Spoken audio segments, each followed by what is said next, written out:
સાહેબ નરું ફરેબ છે, ફરેબ. ધાર્મિકજી 2022માં પણ આ તમે જે બતાવો એવી જ વાત પરિપત્રની હતી. ભાઈ કાયદા ક્યાં પ્રોબ્લેમ છે, અમલવારી નથી થતી, ઈ ડખો છે ને. આ તો હમણાં તાલુકા જિલ્લા પંચાયતોની ચૂંટણી છે અને વિપક્ષોએ અત્યારે તડાપીટ બોલાવી છે એક જ મુદ્દા ઉપર, માર્કેટિંગ યાર્ડ, જેને હું મામા કંસના દરબાર કહું છું. હવે સરકારે પરિપત્ર બહાર પાડ્યો, એનાથી તો એક બીજી વાત તો નક્કી થઈ ગઈ કે અત્યાર સુધી આ કડદો હાલતો તો અથવા તો અમારા 2022ના પરિપત્રનું પાલન નતું થતું. બેમાંથી એક તો નક્કી છે, કન્ફેશન તો છે. હા સાહેબ, જે 5મા નંબરનું છે એમાં પાછું એ લોકો સ્વીકારે પણ છે કે કડદો કરવાનો રહેશે નહીં, એટલે કે અત્યાર સુધી થતો હતો. બસ એ જ કહું છું ધાર્મિકજી કે આ કેવી વિટંબણા છે. તમે કલ્પના કરો, જે અડધી પરધી અત્યારની જે સરકાર છે ટૂંકમાં, અને એટલા ધારાસભ્યો છે, એમાંથી મોટા ભાગના ધારાસભ્યો એને પોતાના વ્યવસાયમાં કિસાન, ખેડૂત, એ તો ખેતી એવું લખાયું હશે જ. તમે લખી રાખો, વિધાનસભાની એક બુક મગાવો અને બધા ધારાસભ્યો મોટા ભાગના એ વ્યવસાયમાં ખેતી. તો ભલા માણસ તમે કેટલા જૂઠા હશો, કલ્પના કરો. એક કોરથી તમે શપથ લ્યો છો ત્યારે એમ કહો છો શપથ લેતી વખતે કે મારા સંજ્ઞાનમાં, એક તો આ લોકોને ઉપલો માળ હશે એ શંકા, પણ મારા સંજ્ઞાનમાં કોઈ જનતાની સારી વાત આવશે તો હું એમાં કોઈ પણ પ્રકારનો ભેદ રાખ્યા વગર જે ઉચિત હશે એ નિર્ણય કરીશ. પોતાની જાતને ખેડૂત કહેનારાને એ ખબર નથી કે માર્કેટિંગ યાર્ડોમાં આ પ્રકારની કતલેઆમ ચાલી રહી છે, એ ખબર નથી. તો કેવા ચૂપચાપ કેવા રહ્યા, એની ખામોશી કેટલામાં પડી ગુજરાતની ખેડૂતોને. 6.5-7 કરોડ જે વસ્તી છે એમાં 5 કરોડ લોકો તો ખેતી ઉપર સીધી યા આડકતરી રીતે નિર્ભર છે. એ 5 કરોડ લોકોને અત્યાર સુધી કડદા સહિતની આ બધી કતલેઆમની પ્રથા જે છે એ ખામોશીથી ચાલવા દીધી. એનો અપરાધની સજા શું, એ મને કયો આ પરિપત્ર પછી. એટલે મેં શરૂઆતમાં તમને કીધું કે આ ફરેબ છે, ફરેબ, નાટક, ઉલ્લુ બનાવવાનું કારખાનું. કે ભલા માણસ, તમને જયારે ખબર જ છે કે કડદો ચાલે છે તો ન્યા કોઈ રોબોટ છે, કોઈ રાવણ છે, કોઈ પાકિસ્તાની કે ચીની લોકો છે કે આપણું કયું ન કરે? એટલે તમારી સરકાર, તમારા પક્ષના ડિરેક્ટરો, તમારા પક્ષના બધા જ નેતાગણ, તો તમને લોકોને એવું કતલેઆમ કરતા તમને શરમે ના આવે? પાપ લાગવું તો બહુ દૂરની વાત છે કે ભાઈ, જે લોકો જમીનમાં પોતાની આખી કાળી મજૂરી કરવામાં આખું ખાનદાન હોમી દે છે, તાડ તડકો કે વરસાદને અવગણીને, સહન કરીને મારા ને તમારા પેટ ભરવા માટે જે લોકો જજુમે છે, એને આટલી હદે તમે હેરાન કરો ખેડૂતોને તમે. અને ઈ ધાર્મિકજી તમે જુઓ, હવે પરિપત્ર બહાર, પરિપત્ર તો એમ તો આપણું બંધારણ થયું ત્યારથી લખેલું છે, કોઈ એક ગેરકાનૂની પ્રવૃત્તિ ન કરવી, બંધ થઈ ગઈ. એ બધું ડખો નથી આવતો. આ જેલ ઉભરાય છે શેના કારણે? તો સવાલ એ છે, કાયદાથી ક્યાં વાત છે? કાયદા તો છે જ, અમલવારી ક્યાં? આ તો ધાર્મિકજી હમણાં ચૂંટણી માથે છે, જિલ્લા તાલુકા પંચાયત, નગરપાલિકા, મહાનગરપાલિકાઓની, અને કોંગ્રેસ અને આમ આદમી પાર્ટી આ બેયે આને જ મુખ્ય મુદ્દો બનાવ્યો છે. 31મી તારીખે સુરેન્દ્રનગરના સુદામણ નામનું ગામ જે છે ત્યાં આમ આદમી પાર્ટીએ કિસાનોની મહાપંચાયત બોલાવી છે. ત્યાં કહેવાય છે કે અરવિંદ કેજરીવાલ ને ભગવત માન પણ આવશે. મોટા ભાગે મારું માનવું વ્યક્તિગત એવું છે કે એ ન આવે તો વધુ સારું. કારણ એવું છે કે અહીંયા એના વગરની જે આબરૂ છે આમ આદમીની, એ એના વગરની વધુ છે. એ આવશે તો થોડીક ઓછી થશે. પણ ખેર, હવે એને મહાપંચાયત બોલાવી છે. બીજી તરફ કોંગ્રેસે આવતીકાલે અહીંયા રાજકોટની બાજુમાં ખોડલધામમાં ખોડિયાર માતાની ધ્વજારોહણનો કાર્યક્રમ રાખ્યો છે, અને પ્રમ દિવસે બોટાદ માર્કેટિંગ યાર્ડમાં કિસાનોની સભા રાખી છે. જે બોટાદ માર્કેટિંગ યાર્ડ હળદર પણ જવાના છે લોકો, કૃષક આંદોલન. બિલકુલ, એ હળદર તો એપી સેન્ટર બની ગયું અત્યારે. તો હું એ જ કહું છું કે કોંગ્રેસ અને આમ આદમી પાર્ટી બેયે ખેડૂતોના આ પ્રશ્ને જેને અમે સૌથી પહેલા ઉજાગર કર્યા હતા, અમે તો અમારી જાતને ભાગ્યવાન માનીએ છીએ, કારણ કે અહમ ઈગો નથી, પણ એટલી વાત તો હકીકત છે કે જનતાના જે જગતના તાતની વેદના હતી એને કમસે કમ આપણે મીડિયા તરીકે વાચા આપી શક્યા, એટલી આપણી વળી ઈશ્વરની કૃપા. અને પછી તમારા જેવા બધી જ યુટ્યુબ ચેનલ્સમાં જેટલી ચર્ચા થઈ એટલે એને વેગ મળ્યો એટલે અત્યારે જુઓ સરકારે પરિપત્ર બહાર પાડ્યો. પણ આની પહેલા પણ સરકારે ટેકાના ભાવની જયારે વાત કરીએ એમાં મગફળીમાં જે ડખો છે કે 90 મણ કે અમુક જ 60 મણ જેટલી જ મગફળી ખરીદવી, વધારેમાં વધારે નહીં, તો અત્યારે વિપુલ ઉત્પાદન થયું છે એટલે 100-200 કિલો 100-200 મણ ખરીદી કરવી જોઈએ એવી ખેડૂતોની લાગણી છે. એ પણ આપણે અત્યારે આમાં ડિબેટમાં બોલીએ છીએ કે સરકારે એમાં ભલા માણસ મને સમજાતું એ નથી ધાર્મિકજી કે ખેડૂતો કગરે ને પછી સરકારને બુદ્ધિ આવે ને એ કેવું કહેવાય? તમને તમારા જ આ ખેડૂતો આપણા છે ને કરાચી પાકિસ્તાનના તો છે નહીં, તો ભલામણ તમે એની તમારી ઉપજણના આંકડા જયારે મામલતદાર થી માંડીને તલાટી કમ મંત્રી તમને આપે છે, ખેતીવાડી અધિકારીઓ, ત્યારે તમને બુદ્ધિ નથી ઉઠતી કે ભાઈ આ આટલું ઉત્પાદન થયું છે તો એ ઉત્પાદનની પ્રમાણમાં આપણે ખરીદી કરવી પડશે. એમાં ખેડૂતો કરગરે ને એના ગોડાઉન ભરાઈ જાય ને વેપારી એને લૂંટી લે ને આ લોકો હેરાન થઈ જાય, પછી તમે જાગો કે તો કુંભકર્ણની નિંદ્રા કરતા તો આપણે કે રાવણની જાગૃતિ કરતા કુંભકર્ણની નિંદ્રા વધુ સારી. આ તમારી જાગૃતિ રાવણની જાગૃતિ છે, એના કરતા કુંભકર્ણની નિંદ્રા વધુ સારી. સરકાર ન હોય તો એક તો કાંટી મટે કે ભાઈ સરકાર જેવું કઈ છે નહીં. હવે સરકાર છે છતાં જાગતી નથી, જાગે તો એની જાગૃતિ મેં તમને કીધું એમ રાવણ જેવી છે, તો એ તો વિનાશક જાગૃતિ થઈ. એક વાત વચ્ચે ઉમેશ, આ પાલભાઈ આંબલિયા હોય, ઈસુદાનભાઈ ગઢવી એક વાત ખૂબ સારી લાવ્યા હતા કે તમે ભાવ ફેર આપી દો, એટલે કે તમે ટેકાના ભાવે ખરીદી ખાલી તમે ગયા વર્ષે 200 મણ કરી પ્રતિ ખેડૂત દીઠ, આ વખતે તેનાથી પણ ઓછું તમે 120 આજુબાજુ રાખવાના છો. એની પછીની જે ખરીદી છે એ તમે ઓછા પૈસે કરો છો, 900 રૂપિયા 800 રૂપિયા, પણ એની પછીનો જે ભાવ છે ટેકાનો, જે 400-300 રૂપિયાની આજુબાજુનો ફરક પડે, એ તમે સીધા ખેડૂતના ખાતામાં નાખી દો, એટલે એને ટેકાના ભાવે જ બધી ખરીદી ગણાશે. પછી ભલે નાફેડ કે ગુજકે માસોલ કરે કે ના કરે. બિલકુલ ધાર્મિકજી, આ બિલકુલ સાચી ને સટીક એવી એ ઈલાજ છે, એમાં કાંઈ ખામી નથી. તમે જુઓ આ જે ટેકાના ભાવે ખરીદી છે ને એનું એક બહુ મોટું કૌભાંડ તમને કહું ખરેખર શું થાય છે. ખેડૂતો પાસેથી ટેકાના ભાવે માની લો કે 1400-1500 રૂપિયા મણ એને મગફળી ખરીદી લીધી, પછી શું કરે છે, સરકારી વેરહાઉસીસ ગોડાઉન ભાડે રેખા હોય ત્યાં વગેરે વગેરે જગ્યાએ માંડવીનો આખો જથ્થો 1000 ટન 1,00,000 ટન મગફળી પડી રાખે. જોજો હવે શું થાય છે.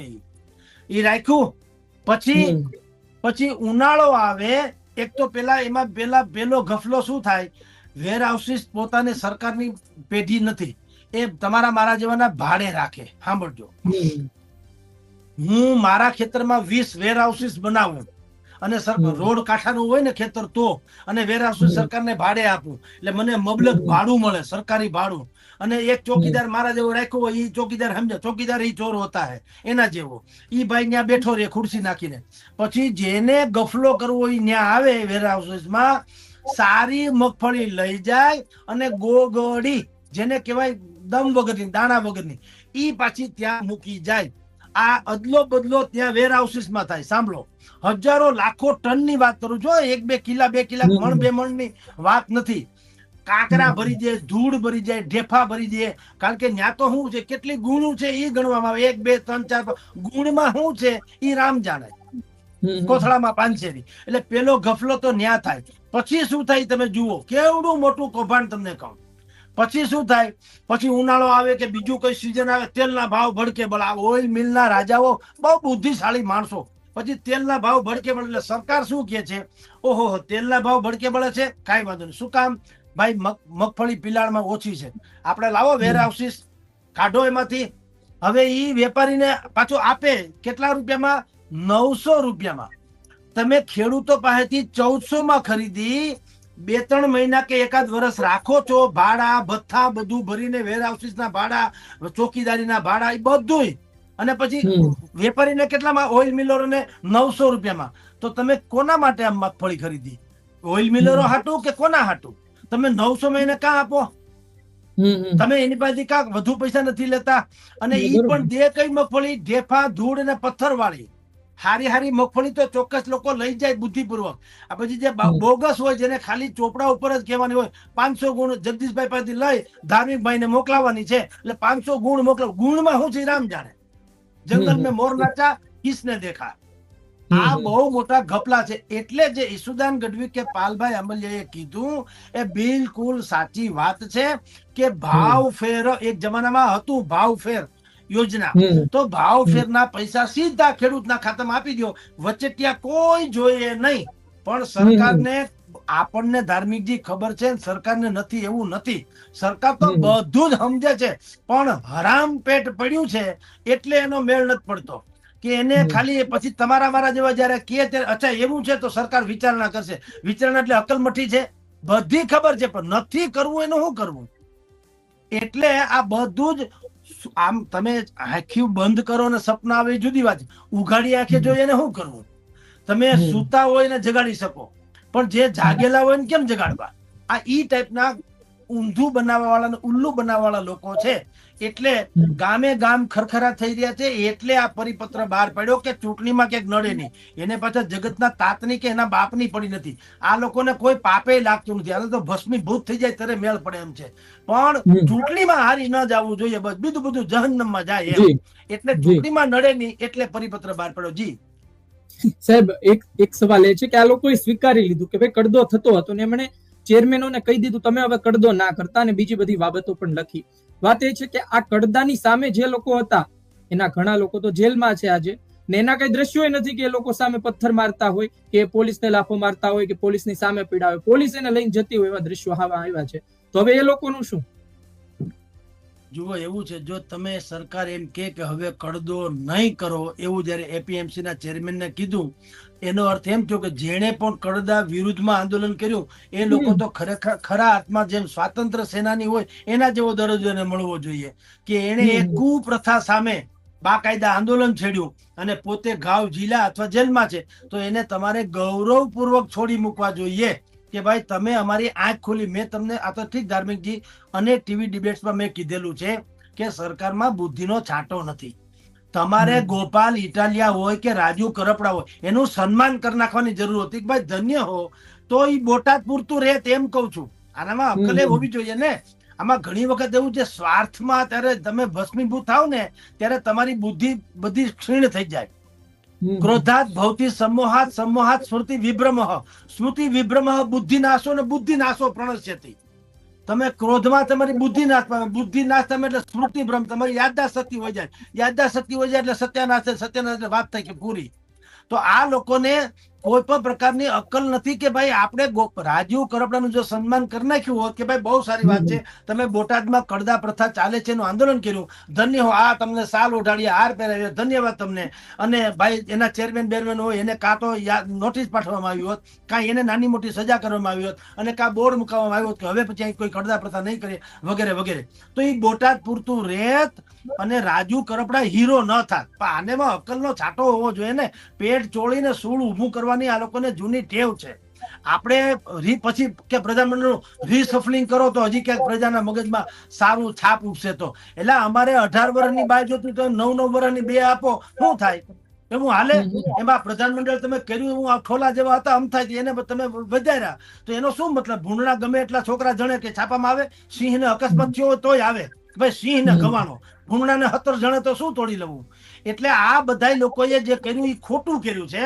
રાજુ કરપડાને જો એને સન્માન કરી નાખ્યું હોત તો વિરોધ પક્ષની પાસે જે મોટો મુદ્દો હતો એ મોટો મુદ્દો છીનવાઈ ગયો હોત અને રાજુ કરપડા ઉપર એક પ્રશ્નાર્થ લાગી ગયું હોત કે ભારતીય જનતા પાર્ટીની સરકારે એનું સન્માન કર્યું એટલે શું હવે આમ આદમીમાં રહેશે કે ભાજપમાં ભળી જાય? એ નવો ડખો શરૂ થાય.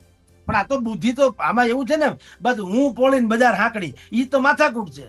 એટલે સરકારે પહેલેથી ઊંધું બટન દીધું તો બધા બટન ઊંધા જ દેવાય છે એના.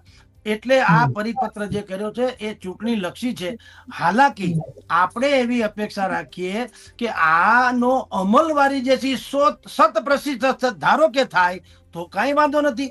પણ એની મેકેનિઝમ તો હોવું જોઈએ ને. તમે ચેરમેન ને કહો હવેથી કડદા પ્રથા નહીં હલાવજો, અને ઈ ચેરમેન, બોટાદના ચેરમેને પ્રેસ કોન્ફરન્સ કરીને કીધું હવેથી અમે કડદા પ્રથા નહીં અપનાવીએ. એનો અર્થ એમ છે કે અત્યાર સુધી તો અપનાવતા હતા, તો એને કાં સજા ન કરી? એટલે હું તમારા પૈસા ખાઈ જાઉં, ધારો કે ધાર્મિકજી 5 લાખ રૂપિયા ખાઈ ગયો, પછી હું કહું હવે હું ધાર્મિક ભાઈ ના પૈસા નહીં ખાઉં, એટલે મને છોડી મૂકવાનો? મેં કટકટાવ્યા આટલા વર્ષ ખાધા આ જ વાત છે સાહેબ. એટલે આ લોકો ગ્રાસરૂટ લેવલના મને લાગે માણસ જ નથી. આ સત્તા ઉપર ચાંદીની ચમચી સાથે જન્મા છે ને. ખેતર હું, હેઢો હું, હાહ હું, વાવણી હું, વાવેતર હું, નિંદામણ હું, કેમ પારડા ઉતારવા, ભારા કેમ કરવા, ગુંદવા કેમ કરવા, કારલું કાપવું હું, અને આ લગભગ બધા શબ્દની ખબર નહીં પડતી હોય કે આ હું છે આખું મેકેનિઝમ. એટલે જે ખેડૂતના દીકરા બાકાયદા છે એવા લોકોને એને સોંપવું હોય તો મેળ પડે. અત્યારે આ ચૂંટણીના દાવ બધા ખેલે છે કે આવું કરવાથી, કારણ કે વિપક્ષ પાસે મોટામાં મોટો મુદ્દો અત્યારે આ છે. આમ આદમીમાં આગળ છે ને કોંગ્રેસે પણ એમાં જોડાઈ ગયા. બોટાદમાં કાલ ને પ્રમ દિવસે બોટાદમાં સભા છે. સુરેન્દ્રનગરના સુદામડા નામનું ગામ છે, ત્યાં 31મી આમ આદમીની સભા છે. આ એપીએમસી 400 છે આખા ગુજરાતમાં. એ 400 એપીએમસી બધે ઠેકાણે સસુંદરના છે હરખા. આમાં ક્યાંય કદાચ કોઈનો કાંદો કાઢી લેવા જેવો છે નહીં. બધાએ હરામ ખાયા છે ભેગા થઈને. ટોચી ખાવું, મળદાને જેમ ગીધડા ટોચી ખાય એમ ખેડૂતોના એપીએમસીમાં ટોચી ખાવામાં આવે છે. એટલે હવે ઈ મુદ્દો લઈને જે લોકો પક્ષવાળા આગળ વધશે એનો જય જયકાર થશે.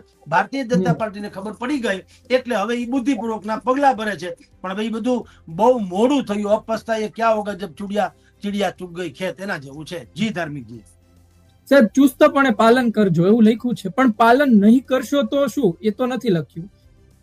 એ લખી શકતા હતા ને કે જો આ પ્રકારનું કોઈ વેપારી કરશે તેનું લાયસન્સ અમે રદ કરી દેશું. ક્યાં લખ્યું છે? એટલે કે આદેશ આપ્યો છે પણ આદેશનું પાલન નહીં કરો તો શું? એ પ્રકારનું હજુ સુધી મળ્યું નથી આપણને કઈ. ધાર્મિકજી, જે સરકાર એના અધિકારીઓને માટે એવો એક પરિપત્ર બહાર પાડે કે હે અધિકારી જીવો, અમારા નેતા અને ભારતીય જનતા પાર્ટીના ધારાસભ્યશ્રીઓના કમસે કમ ફોન ઉપાડજો અને એની સાથે સૌજન્યતાથી વાત કરજો, એના માટે પરિપત્ર બહાર પાડવો પડ્યો. કલ્પના તો કરો આ સરકાર કેટલી હદે પાંગળી છે, હા પાંગળી છે. તમે કલ્પના કરો. નહીં તો આદેશ ન કરવો પડે કે કોની મજાલ છે કે મારો ફોન ન ઉપાડે, શૂટ કરી દે હું, એવું નહીં. મહેરબાની ખોળો પાથરો, તમે ફોન ઉપાડજો અને સૌજન્યતાથી વાત કરજો. એમ લખવાનો અર્થ શું છે? અધિકારીઓ કદાચ મણની દેતા હશે એટલે સૌજન્ય કે ભાઈ સાહેબ જાળવા જાજો. તમે ઓલા કે ને આપણે ઘણી વખત નથી કહેતા કે ભાઈ તમે સ્પીકર ફોન ઉપર છો, જરાક જાળવા જાજો. આ એના જેવું છે કે સૌજન્યતાથી વાત કરજો. નહીતર કેવું કોઈની મજાલ છે કોઈ અધિકારીની કે ધારાસભ્ય એટલે 1.5-2 લાખ લોકોનો પ્રતિનિધિ હોય છે. તમારે 2 લાખ લોકોને જે સંબોધન કરો એવું તમારે એની સંબોધન કરવું જોઈએ. એના બદલે કાળો કાગડો ઓળખતો નો એમ હડ કરે છે લોકો, તો તમારે પરિપત્ર બહાર પડે તો ડૂબી મરવું ન જોઈએ. પણ ક્યાં કોઈને છે શરમ જેવું? ભોળા બાબાની જેમ બધું હાલે જાય છે. એટલે આ સરકારમાં બીજું કોઈ, મેં તમને ન કીધું કે સરકારની રીસફલિંગ પહેલા જનતાને એવું વાત હતી કે ભાઈ આપણે આ સરકાર હાવ બોગસ છે તો આપણે તાકાત વાળી સરકાર લાવો. તે આપણે માનતા હતા કે 18 વર્ષના સજ્જનની જરૂર છે, તાણે 9 વર્ષના 2 ટપકાર્યા. હાલે આનું શું કરી લેવું?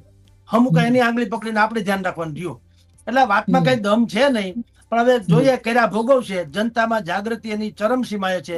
વિપક્ષો આ મુદ્દાને કોઈ પણ ભોગે ફાડી ખાવા તૈયાર છે. સરકાર હાથે કરીને આફત નોતરે છે. બારણા સામે તમે બાવળ વાવો ને કોઈ દી કેરી ઉગે નહીં, કાંટા જ ખાવાના રહે. જી છેલ્લો સવાલ સાહેબ તમને પૂછવો છે કે હવે તો જીતુભાઈ વાઘાણી નવા કૃષિ મંત્રી બની ચુક્યા છે ને જે બધા મુદ્દા ચાલે છે એમની સામે જ છે. એમને શું સલાહ આપવા માંગશો ને આવનાર દિવસોમાં તમને શું લાગે છે કે જે કૃષિ મંત્રીનું પદ છે એ કેવું રહેશે? શું સફળતાથી પાર પાડશે? આપણે ઈચ્છીએ તો ખરા, પણ ઈચ્છાઓ જો અશ્વ હોત તો બધા એની ઉપર સવાર થઈ જાત. આ જીતુભાઈ આની પેલા શિક્ષણ મંત્રી હતા. હવે એનો છોકરો પોતે ડુપ્લિકેટમાં પકડાણો હતો. હવે એના છોકરાને મેળ ન પડી મારું તમારું હું તળું લીલું કરે. એટલે મને કૃષિ મંત્રી કે છગન મંત્રી મગન મંત્રી બનાવો એમાં દાનતનો તો સવાલ છે. એટલે માથે પાઘડી પહેરીને થોડો ખેડૂત થઈ જાય. એટલે ભાઈ જે જીતુભાઈ વાઘાણી ખેડૂત છે અને મંત્રી બનાવી દીધા ને એટલે પણ દાનતની તો વ્યવસ્થા હોવી જોઈએ કે નહીં? એને કોઈ અત્યારે બીજા બધા લોકો જેમ પોલીસ વાળા જે છે ઈ એમ કે ચારેક તમે જુઓ કે ઓપરેશન બહાર પાડે છે, સર્જિકલ સ્ટ્રાઇક ની જેમ દરોડા પાડે છે, ઇન્કમ ટેક્સ વાળા દરોડા પાડે છે. આ ભાઈ છે જીતુ વાઘાણી, કોઈ ખેતીવાડી અધિકારી ઉપર દરોડો પાડ્યો એને કે ભાઈ તમને રાખ્યા જખ મારવા? છ સાત આંકડાનો પગાર છે, તમારામાં અક્કલનો છાંટો કેમ નથી? આ વરસાદ ઓલા તમે એક પરેશભાઈ ગોસ્વામી અને અંબાલાલભાઈ પટેલ આ કે એમ થાય તો તમને હું જખમરવા રેખા? આપણી હવામાન શાખા નથી? ઈ કેમ કઈ બોલતા નથી? તલાટી મંત્રી થી માંડીને જે હોય ગામ સુધીના એને ન કહે ક્યાં કેટલું શું વાવેતર છે, હવે પછી શું કરવું જોઈએ. અંબાલાલભાઈ અઠવાડિયાથી ગાજતા હતા કે વરસાદ પડશે, તમે મરી રહો. તો તમે શું કર્યું? તલાટી મંત્રી ન કહેવાય જીતુભાઈએ? ભાઈ તમે શું કર્યું? બેઠા ઓફિસમાં બેઠા તમે કેમ રાઉન્ડમાં ન માર્યા ને બધાને તાલપત્રીમાં પોતાને ઢાંકવાનું ન કહ્યું? ખેતરમાં મોલ ઉભો જવા દો. પાકેને જે લોકો રોડ પર હુકવવા મૂક્યો હતો કે ખેતરમાં એમને મૂક્યો હતો એને કેમ તમે વ્યવસ્થા ન કરી? તમને ખબર તો છે કે ઓલો બાપ ત્રાટકવાનો તો છે જ, તમે કઈ કર્યું તો નહીં, તો તમને પગાર જખમરવા દેવો છે એવું કા કોઈ? સૌજી કોરાટ થઈ ગયા એના જેવું કરે તો થાય. સર્કિટ હાઉસમાં દરોડા પાડતા ને હરામ ખાયા જે લોકો ત્યાં રંગ રેલિયા મરાવતા હતા એને રંગે હાથ ઝડપતા હતા. આમાં સવાલ ધાર્મિકજી દાનતનો છે. તમે ગમે તેમ કરો ને કોલસાને દૂધથી ધોવો ને તો એ કઈ ધોળો ન થઈ જાય, એ હોય એવો ને એવો રે. મૂળ દાનતનો સવાલ છે. મંત્રી પદ ગમે એને ગમે એ મળી જાય.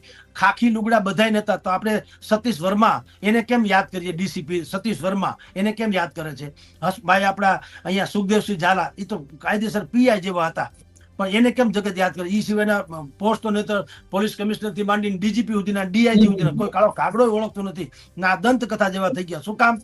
દાનત. શ્રેષ્ઠમાં શ્રેષ્ઠ કામ કરી બતાવું એ તિરંગો ઓઢીને જાય એમથા નથી આવતા. એટલે જીતુભાઈને આપણે શુભકામના ખાલી પાઠવીએ. આપણને જો એવું આપણે ગલગલિયા આવડતા નથી જે ચોખ્ખી વાતો કરીએ. જીતુભાઈમાં જો ખરેખર ખેતીના એ પોતાને જેમ કહેતા હોય કે હું કૃષિ મંત્રી છું, એને તમામ મામલેદાર જેટલા છે, ગ્રામ સેવકો જેટલા છે એને એટલા એલર્ટ કરવા જોઈએ કે આ અત્યાર સુધીમાં ગઈકાલ સુધીનું વાવાઝોડું ભૂલી જાઓ. હજી 3-4 દિવસનું વાવાઝોડાની વારે છે.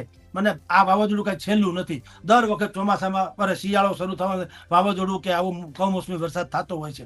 જીતુભાઈ છાતી ઠોકીને કહી દે કે આજ પછી માની ન કરે નારાયણ અને ભગવાન કરે આવું વાવાઝોડું કદાચ થાય તો પણ કૃષિકારોને લેશ માત્ર મુસીબત નહીં પડે એની હું જવાબદારી સાથે વ્યવસ્થા ગોઠવું છું. તો આપણે એને સલામ મારીએ. હવે તો ઈ મંત્રી થયા ફાકા ફોજદારી કરશે ને લેર કરશે, જનતાનું કઈ ભલું થાય નહીં એમ કરેથી. જી ધાર્મિકજી. ખાખીની તમે વાત કરી, ખાલી વચ્ચે એક નાનો ટૂંકમાં જવાબ આપી દેજો કે આ જે લોકો જેલમાં તો ગયા પણ પોલીસે એમને મારીને ઠમઠોરી નાખ્યા. જેમ કે ટોળું વિખેરવાની વાત હોય તોય મન ફાવે માર માર્યો, ઘરમાં ઘૂસીને માર્યા. તો હવે એનું શું કરવાનું? જો પોલીસે એમ સમજીને હળદર નામના ગામમાં જઈને બેની દીકરીઓની હાજરીમાં એના ઘરમાંથી ડોકલાથી માંડીને છોકરાને બધાને માર્યા કે તમે અમારી ઉપર પથ્થરમારો કર્યો એટલે અમારું મોરલ ડાઉન થયું. બરાબર?